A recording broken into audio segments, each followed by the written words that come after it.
Ladies and gentlemen, my name is Zachary Nider, and I'm a master's student in the Health Policy and Management Department and a co-chair of the Student Leadership Circle, a committee instrumental in supporting and marketing the Voices events. It is my distinct honor to introduce today's Voices speaker, President Felipe Calderón, former President of Mexico. During his time in office, President Calderón's policies had pronounced success within the business, environmental, and educational sectors, yet some of his administration's greatest achievements were accomplished within the health sector. From as early as his Inauguration Day address, President Calderón made it clear that broad access to health services would be a high priority. His government continued the successful and widely celebrated comprehensive insurance program known as Seguro Popular, as well as working to expand infrastructure to ensure high-quality care and services. With the global financial crisis leading to difficult choices within governments across the world, President Calderón ensured that the health agenda received the necessary funding to guarantee the sustainability of Mexico's push towards universal health insurance coverage.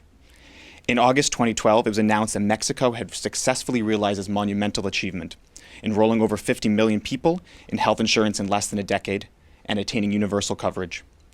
President Calderón's focus on population health also included the establishment of the Mexican Genome Project, which was created in response to risks posed by potential global pandemics. The project has also helped assist in the targeting of diseases through the identification of specific genetic markers. President Calderón has received numerous awards and recognition, including the World Economic Forum Global Leadership Statesmanship Award in 2012. Since completing his term late last year, President Calderón is now the first Angelopoulos Global Public Leaders Fellow at the Kennedy School.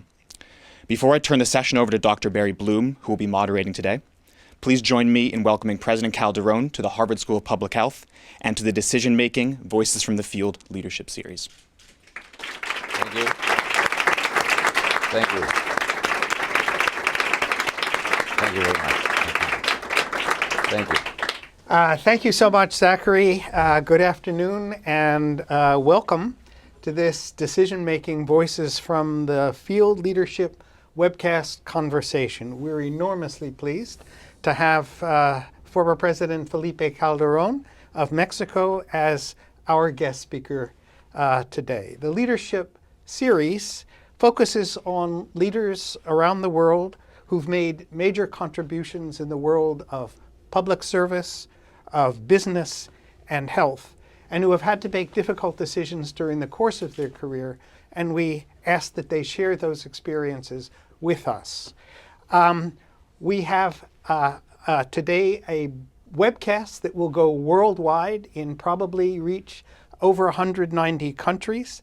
And we hope that you will enjoy the session as much as the audience here expects to do so. We have an audience in the studio comprised of faculty and students from the Harvard School of Public Health, and we look forward to hearing lots of questions from them. And I would ask them to begin to think about the kinds of questions they would like to ask. But I'd like to begin the discussion on the issue of public service, which is so important in the area of public health, and ask President Calderón what his reflections are of a major term in public service in Mexico. Well, thank you, Barry. Well, thanks for your words and thanks for these invitations. What I can say about public service is that first, public service is about principles and beliefs. If you are not able to believe that you can change the reality of thousands or probably millions of people, you are not going to make it. Public service, if it is honestly carried on, implies a lot of sacrifice. So you need to be strong. And the only way to do that is being a man or woman with principles, ideals, and values. Second, public service is about priorities and decisions. It is impossible to afford all the human needs. It is impossible to fix all the problems. It is impossible to address all the necessities of the people. So the resources are scarce, or you have not enough money to do everything, so you need to decide and to establish some priorities. And doing so, we follow a very wise expression of among the Mexican people and probably among other people, which is health becomes first. Health is first. In any family, if some member of the family, a kid or the mother or whatever, has some problems, some disease, some accidents, all the family will to pay and sacrifice anything in order to afford the hospitals or the doctors' expenses. So health is first. So that is the popular wisdom. For the government was the wisdom as well. So we decided to put health first. Other point is there is an expression which says that love which is not expressed or reflected in the budget, it is not true love.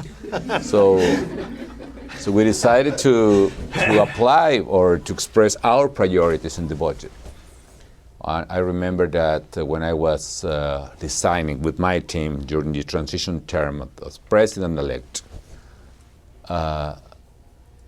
the budget for the first year of my tenure, I asked the head of my staff at that time, well, what do we need in order to reach universal health coverage in Mexico during these 6 years? So, Mr. President, that's impossible. But why? It implies a lot of money.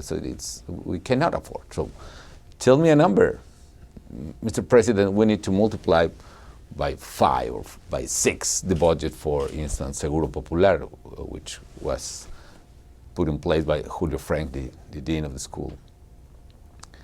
So, but, well, please form in the budget, multiply, starting by 2, the budget for that. Well, where we can get the money? Well, so you need to sacrifice all the programs.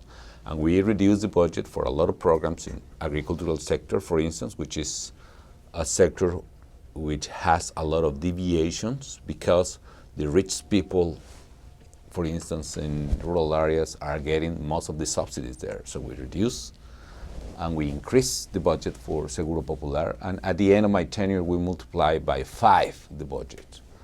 And we reach universal health coverage. So we passed from almost, at the beginning of my government, probably less than 60 million people out of 112 million Mexicans had some kind of health coverage from public insurance. And at the end of my tenure, we reached 106 million people covered with some kind of insurance, either Social Security or Social Security for public workers or Seguro Popular. So, and that implied to multiply the budget for Seguro Popular and multiply the budget for infrastructure in health system. So at the end, we built like 1,200 new hospitals or clinics, and we rebuilt 2,500 more in addition to that. So we rebuilt the whole infrastructure system in Mexico. And the last one could be, you need to take decisions. So the most difficult aspect of public service is taking decisions. And sometimes once you can believe that you can take decisions between the good and the bad. You know. But the problem is that being public servants, you need to take decisions most of the time between the less of 2 evils. So always there is some cost, some sacrifice. Any decision, any serious decisions implies sacrificing something, sacrificing money, sacrificing or taking more taxes, or sacrificing popularity or public support or whatever, or paying a very high cost in terms of either political or economic cost. So that could be my initial reflections, Barry. So as you know, thank you very much for that, which really sets the stage for a really interesting discussion. As you are acutely aware, new strains of influenza, when they arise and infect people who've not previously seen them, have the potential to cause global pandemics. During your presidency, a new strain, H1N1, that had the same name, in essence, as the 1918 influenza that killed 50 million people, arose in Mexico and was declared by the World Health Organization to be a global pandemic. Can you share with us some of the tough decisions you had to make when dealing with that pandemic, and how you balanced the protection of the people's health with the potential harm to the economy caused by this pandemic that arose in Mexico. Well, that's exactly one of the cases in which you need to decide, regardless, you have not enough information. What exactly we had at that time? First, like 1 month before, I realized, even reading the daily report I received as president, that in some hospitals, we started to see some people dying in a very weird situation. We were talking about very young people in 20s or 30, healthy people, dying by typical pneumonias. So I asked the Secretary of Health that what is happening, Secretary, the Dr. Cordoba. He told me, well, we do believe that it could be like any flu, probably delayed because we were in April at that time. But let me check. So he took some samples from all the people and sent those samples to a very special lab in Chicago. I don't know, I don't remember the name even. And I'm sorry for that, but the American lab took a lot of time to do that and never responded to us. So we sent another set of samples to the Canadian lab in Toronto because the Canadian developed after SARS a quite interesting system. And finally, one afternoon, it was like a Thursday, I remember, and Secretary of Health called me by phone and said, Mr. President, it's urgent, I need to see you immediately. I received the outcome of the samples, and it's something serious. I received him in my office 20 minutes later. He told me, well, the outcome is like this. This is an unknown virus, it's a new one. Of course, it's lethal, we know that. Meanwhile, we don't know exactly how to cure that, and we have no idea about the rate of lethality. We started to observe even more people arriving to the hospitals. So we took some projections that quite important public servants did in the past. For instance, in one scenario, we were expecting that if some rate of lethality of the virus and some rate of propagation of the virus or contagious of the virus, after 3 weeks could cause like more than 50,000 casualties. Probably more than 250,000 people getting sick or looking for attention in the hospitals. Actually, at that moment, we started to see that we are not able to afford the people looking the support, for instance, of one respirators in the hospital. So we saw clearly a health crisis at that moment. And the biggest problem is the lack of information because, yes, we can assume that it could be like any normal flu virus, or we have no idea, it could be a very lethal virus, could be the virus like in the second decade of the last century, or could be even the avian flu or something like that. You know, the avian flu has a rate of lethality of 60%. So we have no idea, and we decided to protect the people and prevent the worst case scenario. One additional problem, the outbreak of the flu was exactly in Mexico City with a population of 23 million people. So we decided to make something like shut down the city that weekend in order to delay the propagation of the virus. So the ministry went to the TV under my order, ordered to close the elementary schools and secondary schools at the time, asking for universities to do the same. Friday, we had a holiday the following Sunday, so Monday, so it was very useful for us. We asked for the private sector to close the business Friday and Monday. So finally, Mexico City was paralyzed. At the same time, we started to express a policy of full disclosure, because the secretary told me, we have not information yet about this virus, so you need to go to the public, you need to be completely honest about what is happening, and if you have information that 10 people died today, or 2 or 10 or 100, you will say exactly that. Today, 10 people died in that hospital or that or those hospitals, and we are receiving this amount of people every day in the hospitals. And you can see clearly, we started to depict it in a wall, the rate of the number of people going to the hospitals at that time. And you can see dramatically how the number of people started to grow, reaching several peaks, and actually several hospitals were unable to attend more people. So the situation was really serious.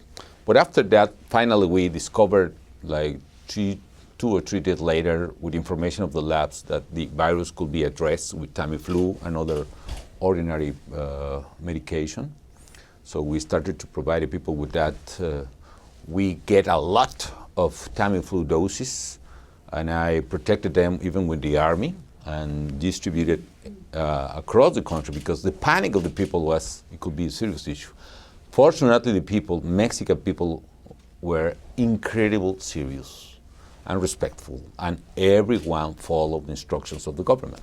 So at the very end, there were several upsides of this. For instance, as long we recommended to wash the hands and avoid kissing, for instance, we Mexican people love to kiss all the time, no?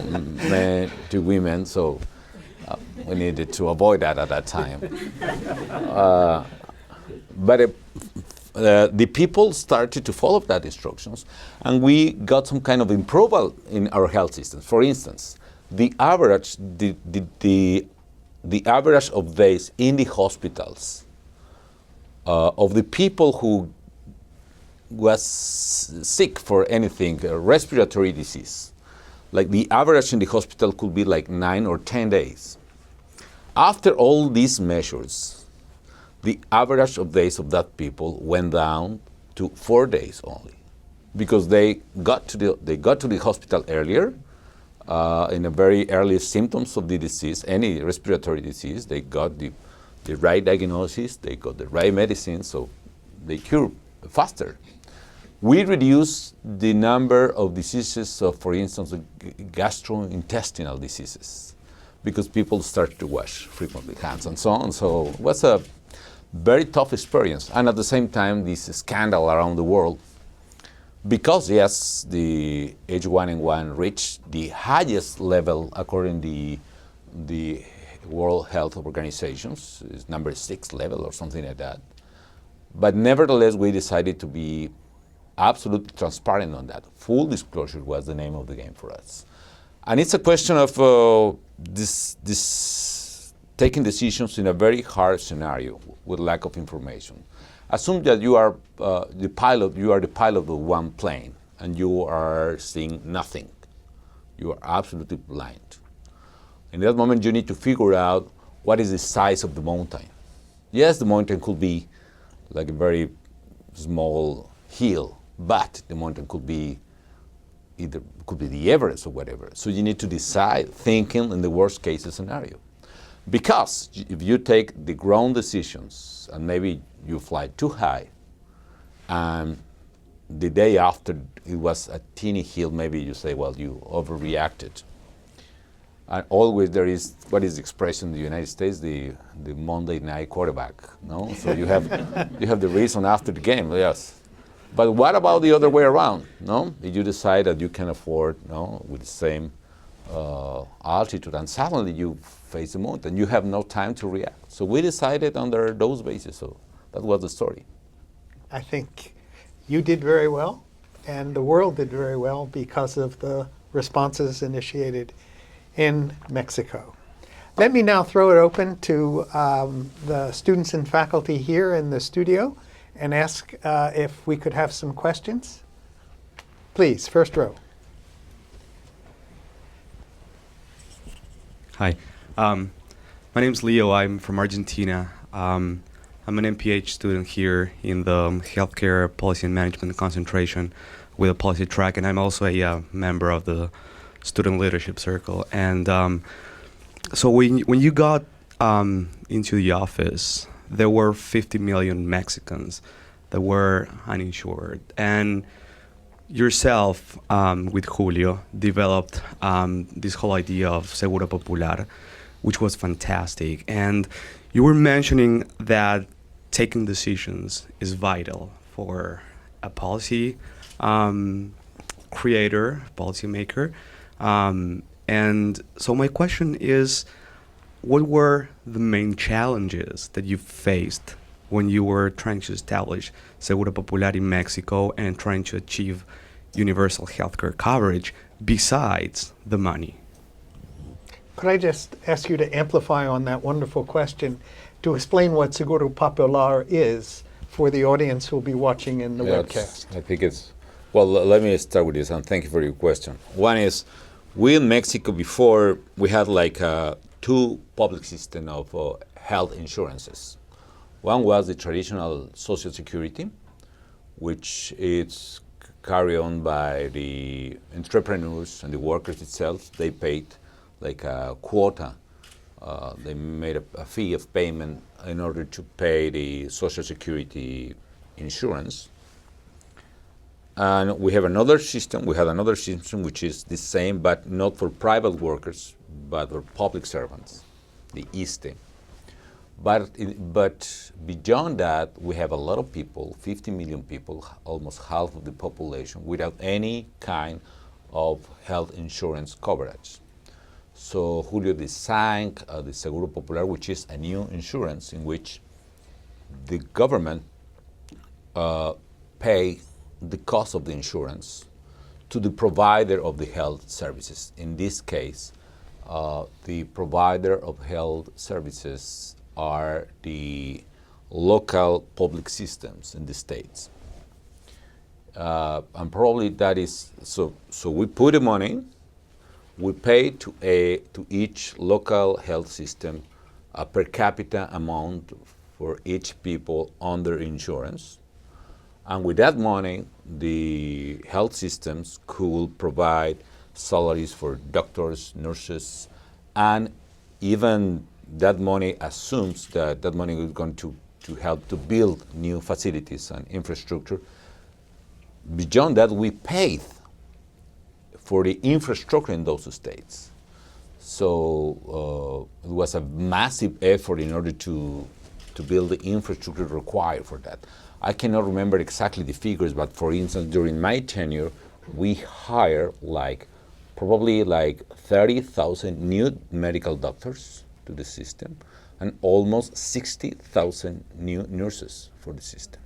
So that was possible to afford through Seguro Popular. And all those thousands of new or rebuilt hospitals and clinics. It could be small clinics with 4 or 5 beds, or it could be some hospital with 200 beds, for instance. What could be the most challenging issue? Probably the lack of responsibility of some local systems. So because we paid, in some cases, billions of pesos to one government in one state, my own state, Michoacán, for instance. In Michoacán, I remember it was my own state, and we put special attention. I say that all the states are the same, are equal, but there are some more equal than others. You know? So a lot of hospitals and clinics everywhere, and put a lot of money with Seguro Popular. Federal servants went town by town, getting the insurance to the people. The people were registering, bring the kids to the hospital and so on. And the money we gave to the government, most of them never went to the hospitals. So there was a disaster in the treasury in the state, and that was the most challenging issue, the lack of responsibility. It's very easy when the political system has not enough accountability measures or mechanism. A lot of people just got the money and never responds to the people. So probably we need to fix that. Probably it's a chronic issue in the Mexican system. We have a federal system, but we have not the right incentives to well performing of the system. So the states have a lot of rights, if I can say that. The federal government has a lot of liabilities with them, but you cannot, or you have not enough mechanism to get some kind of accountability from them. That could be maybe the most challenging issue even today, because the insurance is there, the money is there, the infrastructure is there, but all you need is that the provider or the people who are on charge to provide the final health service to the people do their work. As you know, President Calderón, we in this country have passed the Affordable Care Act, which will go into force in about 2 weeks. And there is great controversy in this country. Lots of people feel it will be a wonderful thing and reach vast numbers of people who are not insured, and others feel that we can't afford it or it will cause many problems. 2 questions related. First, is the Seguro Popular appreciated by the public in Mexico now that it has been instituted? And do you have any advice for us in this country? Well, the answer to the second question is no. A true politician. But for the first, yes, absolutely appreciated. So the levels of support of Seguro Popular are amazing. I don't know, probably it's the most appreciated public program by the people. But let me tell you, I think it's a question of principles. So again, health is the first. Health becomes first. If you want to provide a human society with the basic conditions to live, so the first one is to be able to get medical services, regardless your economic condition. That's the issue. Because it doesn't depend of the people, your health system. I mean, the first rule to break the justice in the society is that some people have full opportunities for anything, to study, to have self-service or whatever, and a lot of people have not opportunities. So we are exacerbating the social differences, and we are exacerbating misery because for instance, the lack of public or some kind of insurance for the poorest people in terms of health system is it causes not only damage to their health, but also to their economy. Again, because when one member of the family has a problem, an accident or whatever, the family needs to expend everything on that member. So if the family is poor, the family will be even more poor. Why? Because they need to borrow money from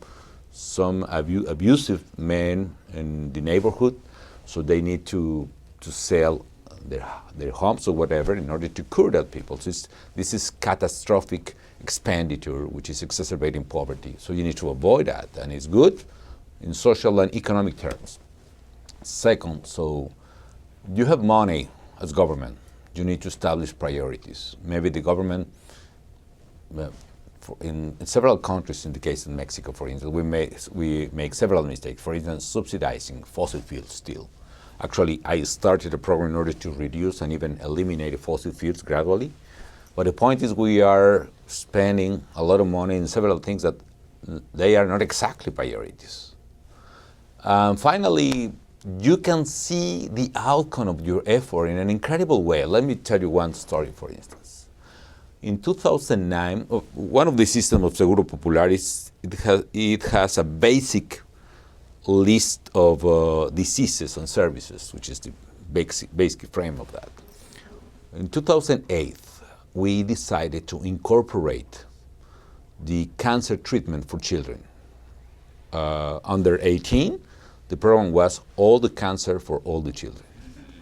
So before that measure, for instance, in the case of leukemia, 7 out of 10 kids with leukemia died. And today, 7 out of 10 kids with leukemia survive. So you can see the the change in those families and the reality of those kids is very emotional for me, and a lot of examples of that. You cannot pay that with anything. Wonderful. Other questions from the floor? Please. Wait for the mic. Hi, my name is Nicole. I'm a PhD student in biological sciences of public health. I had a question about sort of the scientific infrastructure and science diplomacy. So you had the experience of contacting Toronto for their previous experience with SARS and with your own experience with H1N1. How did that help develop your disease surveillance program? And then also, how did this epidemic affect your relationship with other countries? Good question. Well, one is, well, first, the situation is we had not at that time in Mexico the lab capacity to detect the virus. 2 weeks later, we have the same kind of labs or equipment in every single capital of the states in Mexico. So today, we are able to detect and analyze the virus in 32 cities in the country. So in order to do that, I sent, for instance, I put all the resources of the government with that priority. For instance, there was a lack of capacity in the Secretary of Health, no? And the people in the institute with the lab was, of course, overwhelmed with the problem, blind of the work. No, it was impossible to. Of course, we asked her, the director, please get the instruments you need, and she was like working around the clock. So I asked, to the Social Development Secretary in Mexico. I took him away from his daily work and said, you need to go to the state-of-the-art technology, to take that and take the money you need. And I published a special decree to the extraordinary conditions. So he went with his team to get the equipment, the instruments, the capability, and organize like a task force in order to build the labs immediately, like an emergency situation. So we built the lab like in 15 days. This was an incredible. When I saw the machines, by the way, I was imagining like in the TV shows when I was a child, a lot of lamps and bulbs and so. No, it's like a printer or something like that. No? It's a little bit disappointing for me, but very expensive to be a printer. Anyway, but we did so. And the other, there was some bad feelings. For instance, a group of Mexican tourists went to China. And the Chinese government didn't allow them to get out of the plane. And after 2 days, they allowed to be in a hotel, absolutely isolated in a very. Some moments was very humiliating for them and their families. So I sent a plane to get them, and they came back, and it was a difficult moment. I had a plan to have a state visit to Cuba, for instance, those days, so 1 month later, something like that. So the Cuban government decided to cancel all the planes coming from Mexico. And a lot of countries, France, Sarkozy made the same. I think it's the lack of information, or I don't want to say other word. But the point is, it was absurd because in this case, that kind of disease, you cannot stop them in that way. So you need to take the measures, and it's impossible to stop the flow of the virus in that way. But anyway, finally we fixed the situation, and we were preparing my state visit to Cuba. I said, wait, I cannot go to Cuba because the government forbidden flights coming from Mexico to Cuba. So it was a difficult situation, no. But it was a very difficult moment indeed, no. I did prefer at that time to be absolutely transparent instead to hide the data of the problem. In some governments, for instance, in the case of SARS, or in the case of even the avian flu, we as human community, we have lack of information, which is really dangerous. We have no idea, for instance, what is happening right now. 2 months ago or 1 month ago, there was one case of human transmission of avian flu. Finally, we got information about that, but before that, we didn't know what exactly is happening with that. Information is key. Who's next for a question? Yes, young lady here.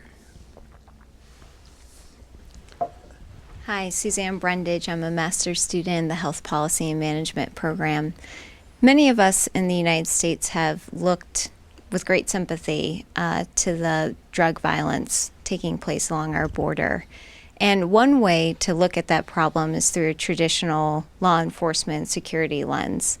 But it's also a public health problem. And I wonder, to what extent have you examined that issue as a public health challenge, and what different solutions might come from looking at it as such a challenge, and whether there are any international diplomacy solutions as well that you would hope to see between our two countries? Well, good question. Do you have time? Because We have a few minutes. I need some hours to talk about it.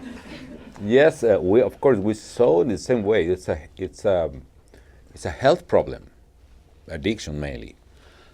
Actually, one of the actions we took, it's a very complex problem. I don't know where to start, but let me try to figure out if I can do that through your question. It's a health problem, and we work a lot preventing addiction and treating addiction among teenagers and young people. Actually, we built almost 400 centers of prevention and treatment of addictions in the country. By far, is the largest program of prevention ever.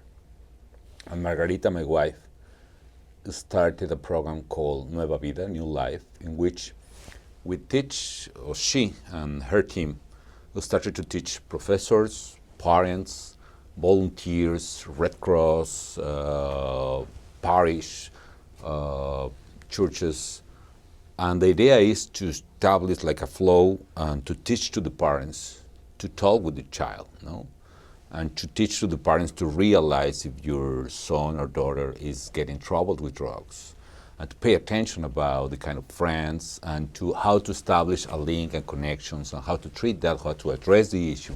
And actually, probably through that program passed like almost 1 million people in 4 years. It was very, very impressive. We work a lot, for instance, in some of the psychiatry institutions. We are pushing a lot research and programs. Actually, Mexican doctors are almost reaching like a vaccine against the addictions to cocaine. And so we work on several fronts. Second, for me, the issue is not about drugs. It's not about war on drugs. The issue for me in terms of security was exactly that. How to protect the Mexican families who are threatened by organized crime, which is a very different phenomenon than only drugs itself. Actually, one of my most important problems I had is the communicational problem, because here in the States, the only interpretation of the problem is war on drugs. And this situation is because in the 70s, President Nixon coined the expression war on drugs. He declared the drugs the #1 enemy of the United States, and everything related with Mexico and violence is, in this frame, related to war on drugs. Yes, it's linked with drugs, but it's not war on drugs. For me, the key issue is to establish the rule of law in Mexico, to protect the security of Mexican families, and to make Mexico a different country in terms of security levels. Now, what is the problem in the country? The problem started, actually, for instance, during my government, we decriminalized the personal consumption of drugs. So the personal doses of marijuana or cocaine or even heroin, or the law established some levels consider personal doses and is decriminalized, it's not a felony.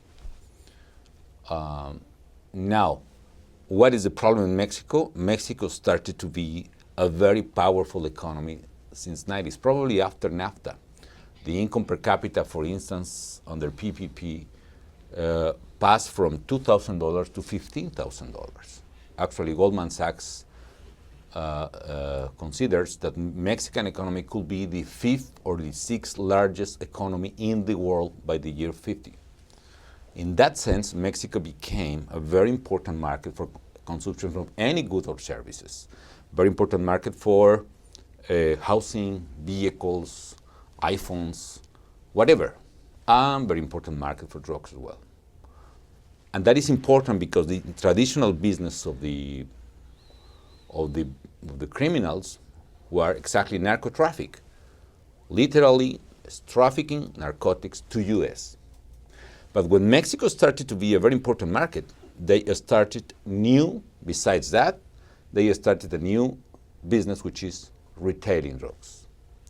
So we say the problem is passing from narcotráfico to narcomenudeo, we say. So retailing drugs is absolutely different from exporting drugs. No?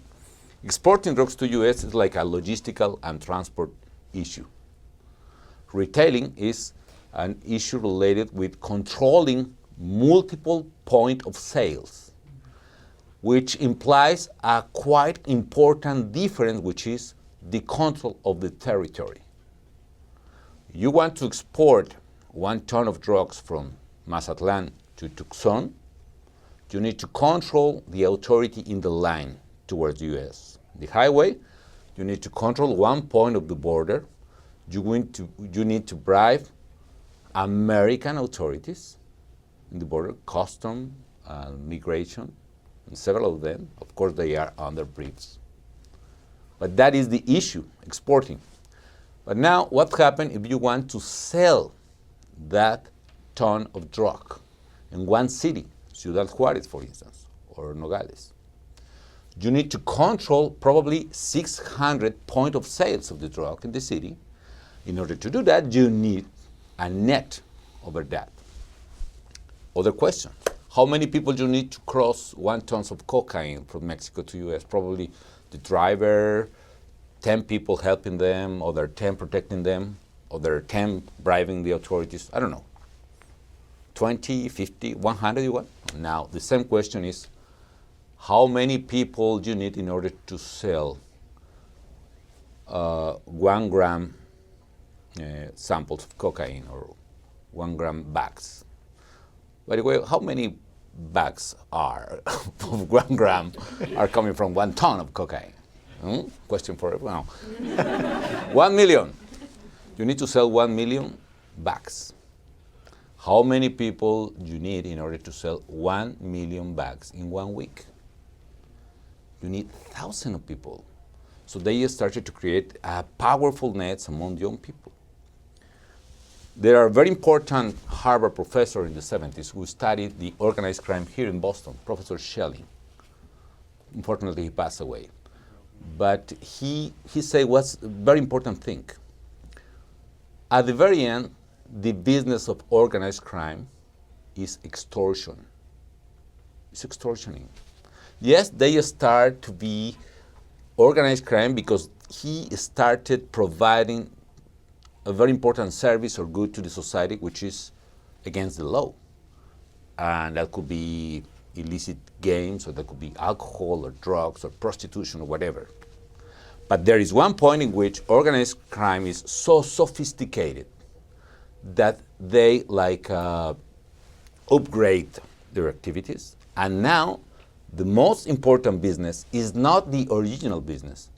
The important business is to have the control of that street, of that neighborhood, of that city, and start to bribe people against the law.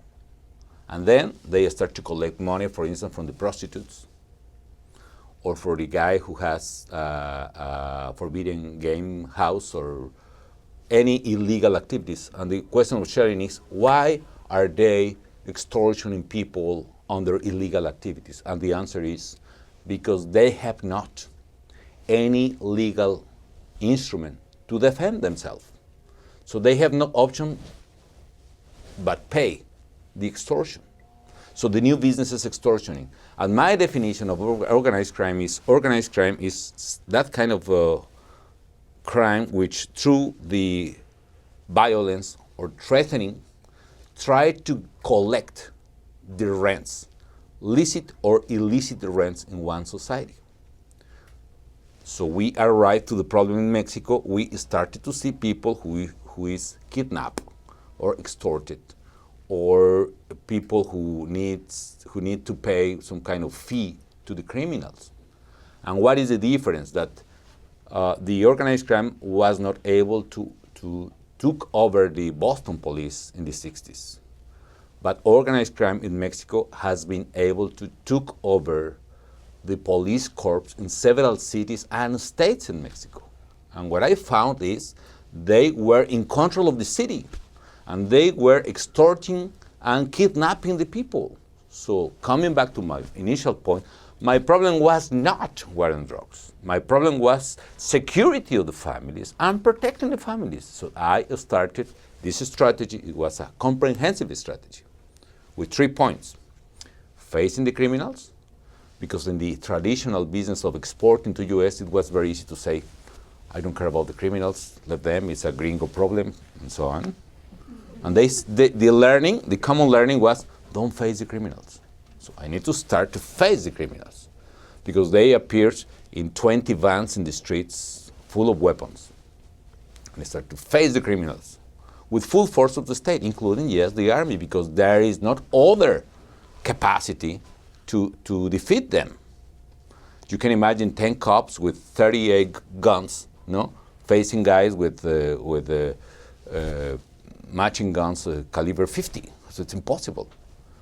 Second, and more important, rebuild law enforcement agencies and institutions. And I established and passed in the Congress a law in which any single top officer in police corps needs to be vetted.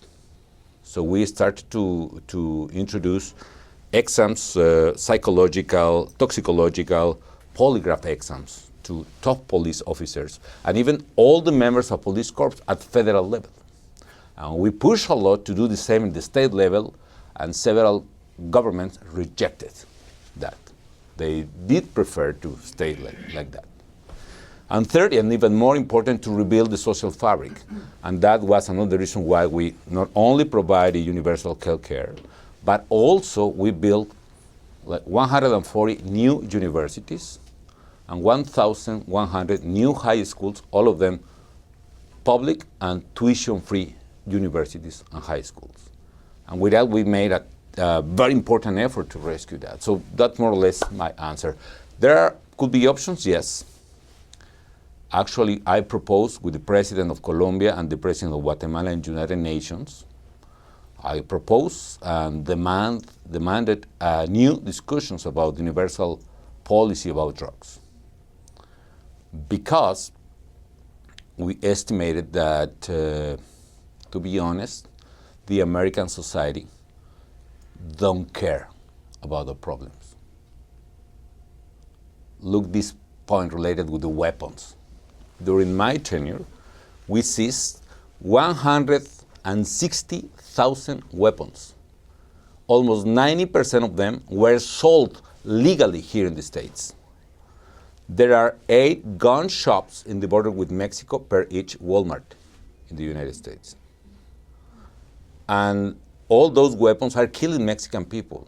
And you can see clearly a clear correlation between the moment in which one society has a tremendous availability of weapons and the rate of homicides in those societies. You can see that, for instance, in Africa, after a civil war. You can see that in El Salvador after the guerrillas and so on. And at that time, in those countries, is because the civil war or the guerrilla. In Mexico, is because in 2004, the Congress and the American government, they rejected they allowed to expire the assault weapons ban. And since then, you can see a clear correlation between the rate of homicides in Mexico and this new situation. And the people don't care about this regulation. The government failed, the Democrats failed, the Republicans failed about that. And we are paying a very high cost for that. That's an example of a set of very, very tough decisions. Let me conclude this discussion, if I may, with a couple questions that I think are shared by every leader, even former deans, which is ask your reflections on two questions.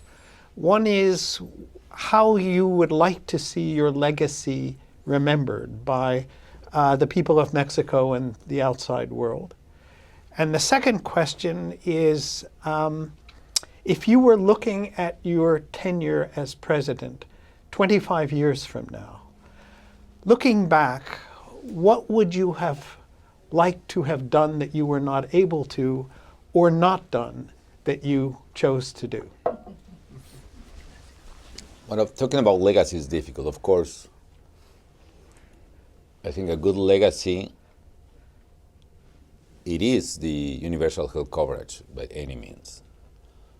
Probably for Mexican people, they don't realize the size of the effort because they have already, I remember the opinion polls at the beginning, lack of health services was on the top 5 problems of the people in opinion polls, or even in some cases on the top 3 problems of the people.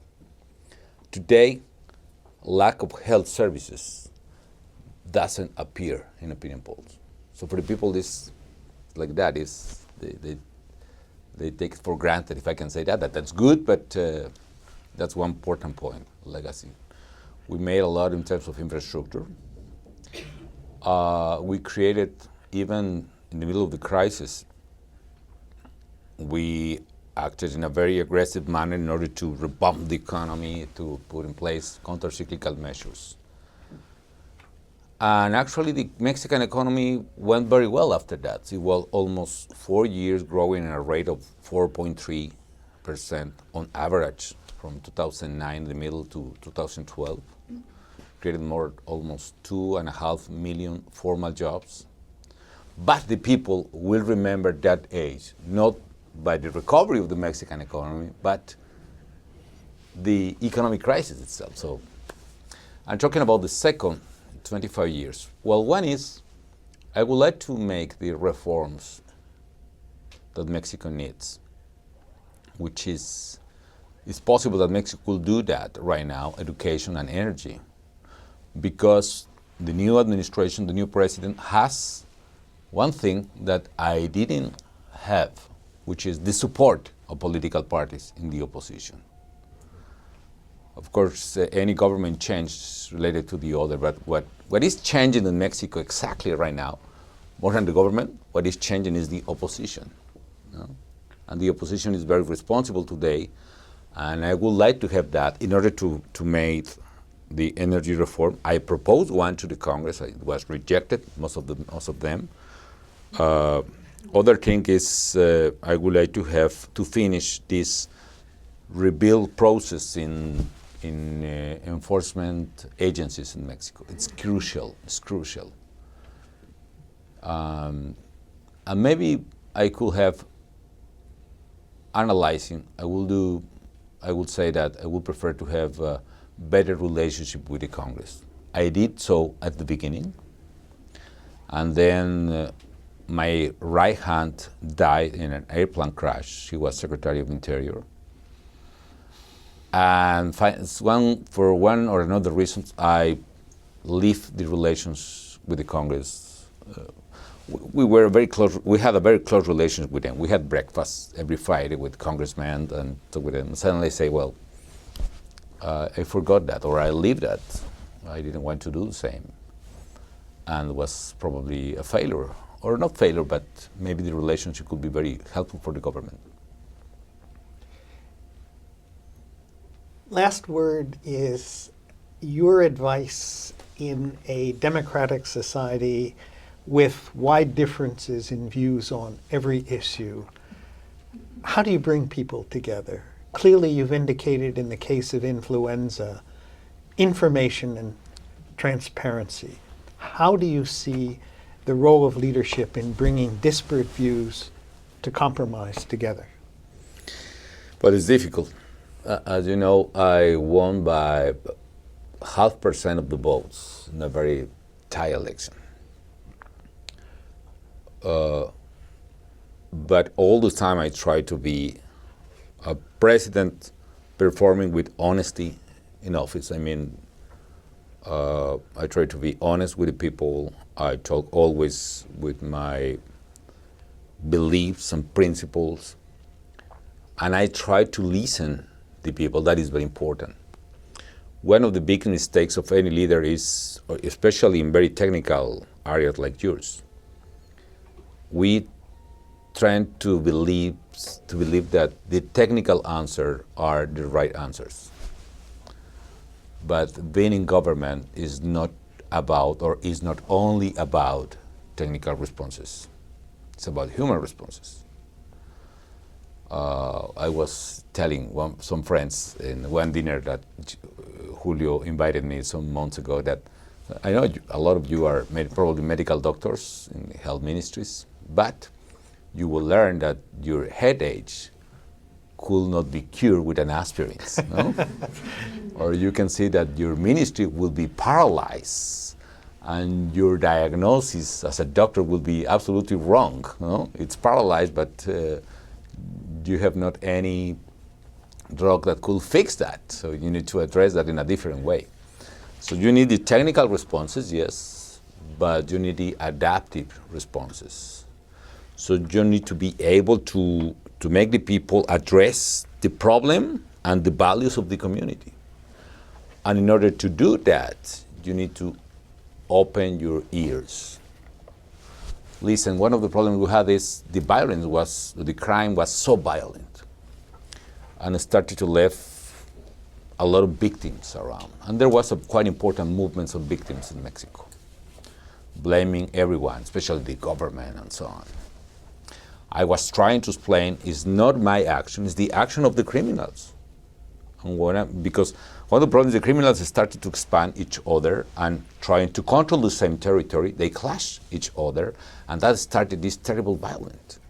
And in the middle of that, a lot of people pay in the sense that the criminals were absolutely cruel with the people. However, the movement grew, and I decided to talk with them. And I said I want to talk with the leaders of the victims. And they established a set of conditions. It must be a public, it must be an equal table, and it was to be absolutely free, and the conditions. They decided even which kind of cameras and which company was going to video record the, okay? I agree with that. And we had a direct conversation. I can hear them, and they could hear me. And it was a vital moment of my presidency. So you need to hear the people. You need to hear your workers. You need to hear your patients. You need to hear what exactly is happening then. And try to understand that any society or any group or any family or any couple have or has some kind of hidden issues. It's an expression of one of the professors of the Kennedy School, Heifetz. There are a lot of hidden issues in our societies. And you need to be able to hear all those hidden issues. And if you want to be a leader, you need to be able to address those hidden issues directly. And you need to be able to get the people participating and addressing those issues. It's President too complex. Calderón, our time is up.